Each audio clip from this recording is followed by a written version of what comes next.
G'day, Steve Morgan here, Fishing Monthly Magazine's out to do another boat test today. Nice, calm, overcast day on Moreton Bay. I've got Donovan Weeks with me from Stessco. And Donovan, your boats are evolving. This is a great looking Stessco you've got here. What model is it? This one's the Albacore CC560. CC standing for centre console? Centre console, yep.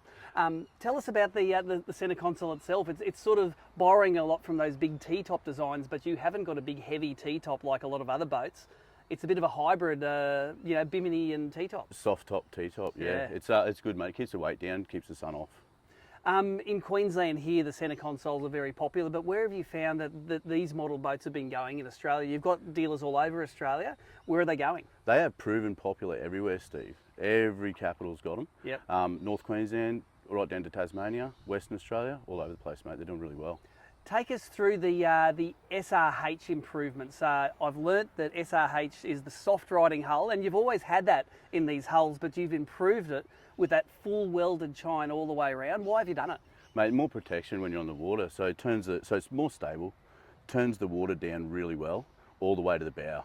So if you don't run that chine at that width all the way to the bow, you'll have water come up the front of the boat and across the top. Yep, and I notice on this hull too, you've added the extra items that turn it down. So we should see that on the water, that spray being turned down, because of course we don't like getting wet on the water. That's right. Look, this boat built for activity. Like there's not a lot of paint on the inside of it where it matters. It's the full checker plate hull. Serious boat for fishing, and you can maintain it with a garden hose. That's right, mate. Hose it down when you get home. Yep. Big console as well. I noticed you can, flush mount some of your bigger electronics in there, and that big seat's always been popular for storage. I noticed this one's open at the front. It's not lift at the top and put things in it. A little bit easier to get in and out of. Yeah, quite good access to it. And that rear lounge that folds down. Yep. Just gets out of the road for fishing. Fold it down out of the way for fishing, mate. Put it up when you've got a family on the boat. The rear workstation, quite a wide rear workstation in front of that Yamaha 130. I love the little shelf that's underneath it, just to keep all the sinkers and everything that might roll over and out of the way. Really handy, yep. Tell us about the power pan on the back of this. What's it rated to? It's got the Yamaha F130 on the back. That's max horsepower for this one. Yep, the F130 goes really well. Yep. Runs equally as well with the 115. 130 just gets it going a little bit better. So what size fuel tank's underneath? 145, mate. So with the performance stats that we'll do today, we'll be able to come back and give you the sort of ranges you can expect out of a boat like this, because I can imagine a boat like this, hitting the inner GBR, big day out in Moreton Bay, or if you're down in Victoria, big day out in Port Phillip Bay catching snapper. So, so look, boat set up for fishing. You're a fisherman yourself. You love building and designing these things. Let's take it for a ride, and we're going to come back to you with some of the performance statistics.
Well, there you go. That's what the Stessco Albacore 560cc, which stands for centre console, looks like out on Moreton Bay. And as always happens in the last year, Moreton Bay smoothed out perfectly for the boat test, which means we could really see how that how the soft riding hull, the SRH, worked with those big reverse chines all the way to the front of the boat. You can see it in the cutaway here, how it pushes that water up and then away from the hull to keep you dry. Of course, in 25 knots quartering a big sea out in there, you're probably going to get wet anyway, but for those smoother conditions, it looks like it works really, really well.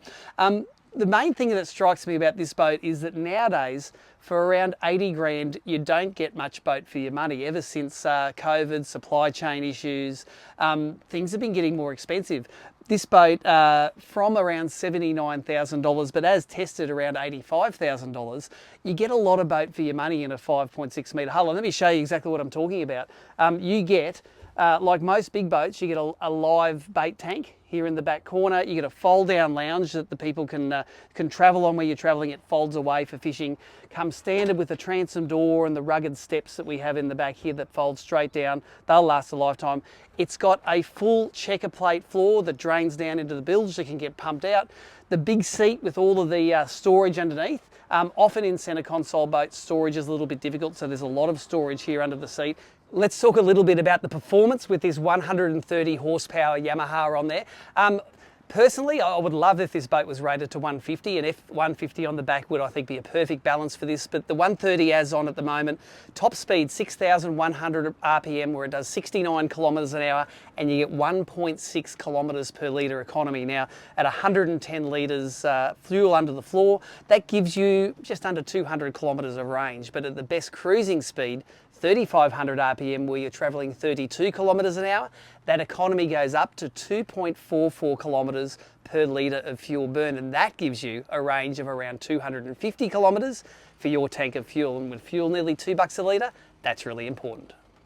Have a look in the console here. It's got a flush mounted Garmin at the moment, but it takes much bigger electronics. And believe me, we all want bigger electronics in our boat nowadays, and I love them flush mounted and not sitting up on a bracket. All of the Yamaha controls sit in this quite wide console. But the main thing for me is the T-top. I think some boat manufacturers go a little bit overboard with the T-top. They have a big heavy T-top there. It makes the boat bank a little bit more into the corners. This one here with the, it's like a hybrid T-top with the strong frame, but the soft top keeps the weight out of it, and it's strong. You can swing off this thing. I can swing off this thing. You can get up onto the front deck and you can use it as a handle. You can put a rocket launcher on the back.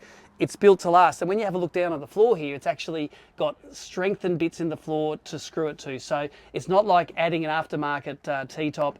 It's done purposely well from the factory, and it's awesome. So the other thing that I really like in this boat, it's only a little thing, this big raised front deck gives you a lot of the storage underneath, but lots of underfloor storage is no good if everything underneath gets wet when it rains. So come up the front here and I'll show you exactly what I mean. They've both got gas struts, these hatches. There's a lot of storage under the deck because of that high raised front deck, quite a large step.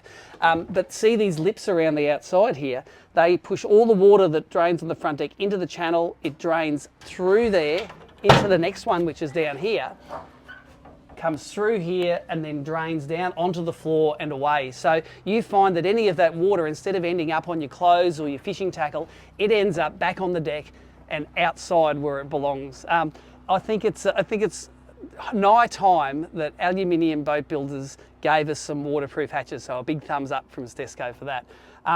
Can tow this thing on a twin axle trailer, can sit behind any sort of 3.5 ton ute, and is in that size range, which is affordable and easily usable for a lot of people that want to take their step up from the basic tinny. Stessco have dealers all over the country. This one packaged with the 130 Yamaha, as we said, comes in at around that $80,000 to $85,000 mark, around 85 grand is tested here with that Garmin in it. Website stessco.com.au, so if you want a quote on your favourite Stessco, go and check out your local Stessco dealer.